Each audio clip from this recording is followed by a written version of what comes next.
plus 10, and the skill in this game is to mentally add 10 to a number. The grade level for this is first grade and up. This is a foundational skill that we begin really developing in first grade, and it's an important skill, understanding place value, that students will continue to use. It's a 2-player game. Players will share one game board, and you will use a deck of cards, ace to 9. Now the ace is going to be a 1 in this game. Because I am demonstrating this game by myself, I am going to have my colored, I'm just going to go ahead and color in instead of write my name. Player 1 will be pink, player 2 will be blue. Those are the 2 colors I had at hand at home. Now the object of this game, and this needs to be decided between the 2 players, is to get 3 in a row or 4 in a row. You can get 3 in a row diagonally, horizontally, or vertically, and we want to be using that math language instead of across, up and down.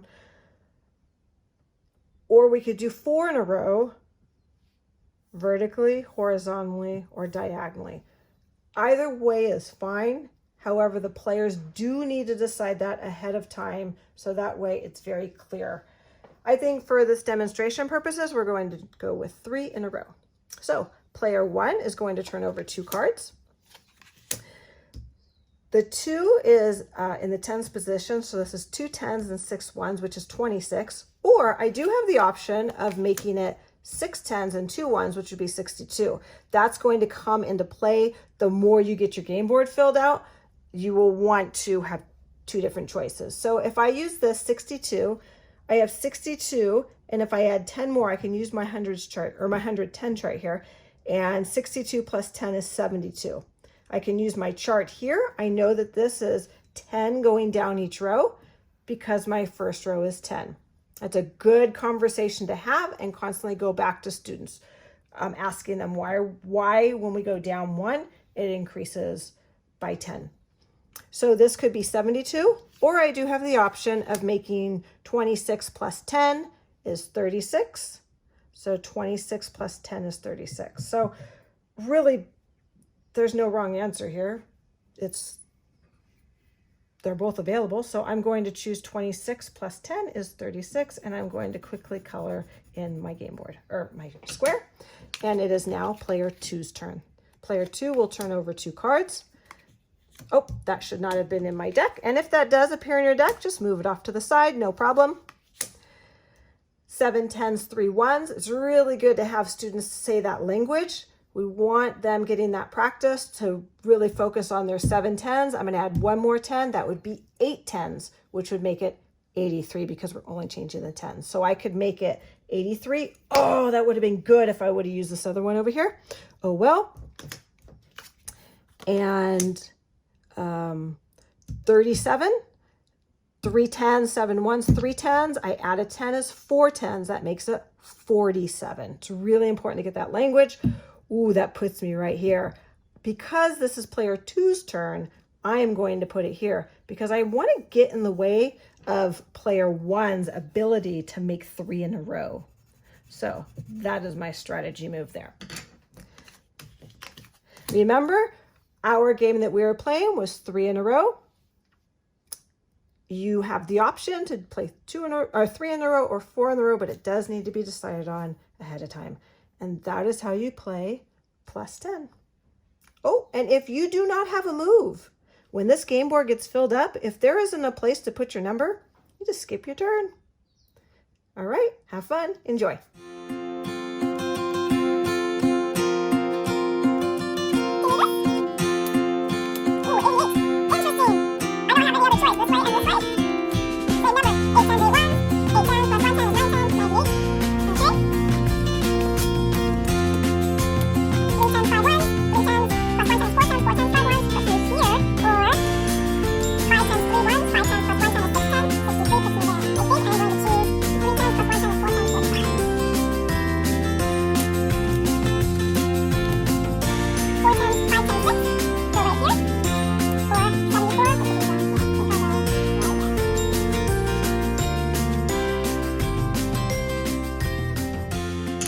So check this out, 46.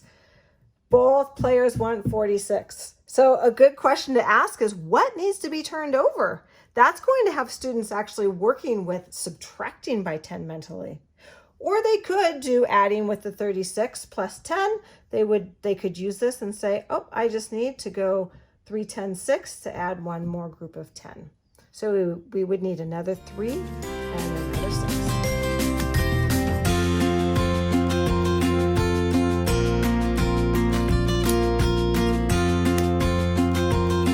Okay, it is for 2 turns. Ooh, look at this. Same. So 4, 10, 5, 10, 4, 5, 10, 4.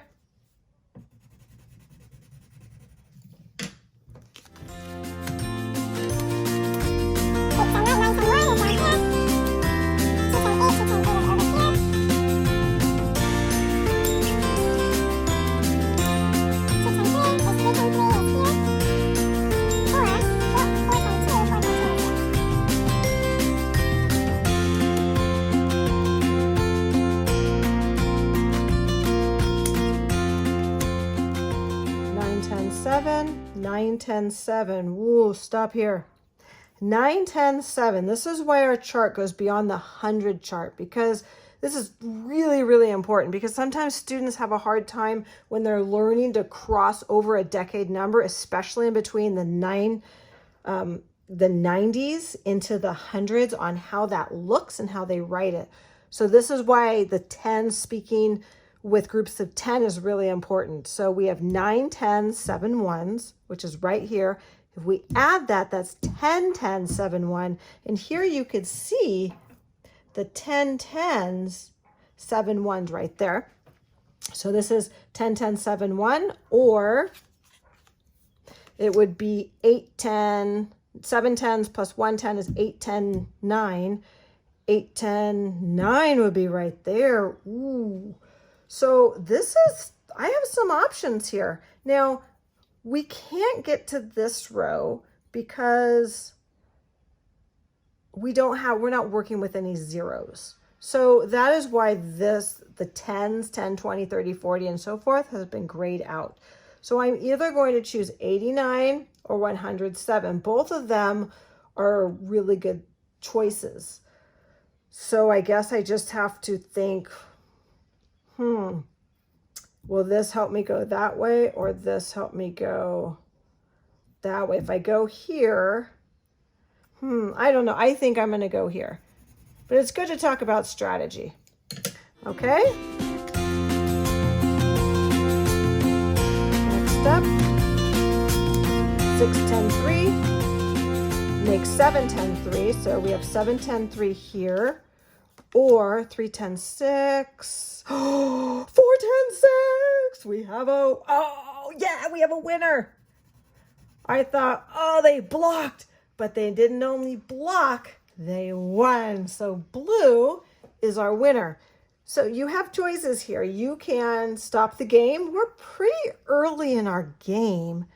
So another option would be to circle it and see how many, in a certain amount of time, how many people get the most of groups of 3 that are in a row. Although you would need to decide that ahead of time, so that way there's no arguing during the game, because a good question that may come up is, if I circled this one right here, I have 3 in a row. So let me get my marker so we can easily identify that. So blue gets, maybe put 1 tally mark up here. Blue has made 1. The question's going to be, which needs to be established again, so there's clear communication. If we do play this method, is this 45 that's already been used here going to be made available again? Can we double use this? Because if blue gets 63, they're going to go ahead and get another tally mark. You could play till tally marks, a certain amount of tally marks. There's so many choices and ideas on rules to implement, which we highly encourage you to do that, as long as it has been established at the beginning of the game. So this is how you play plus 10. Remember, we are focusing on mentally adding 10 to a number. Enjoy.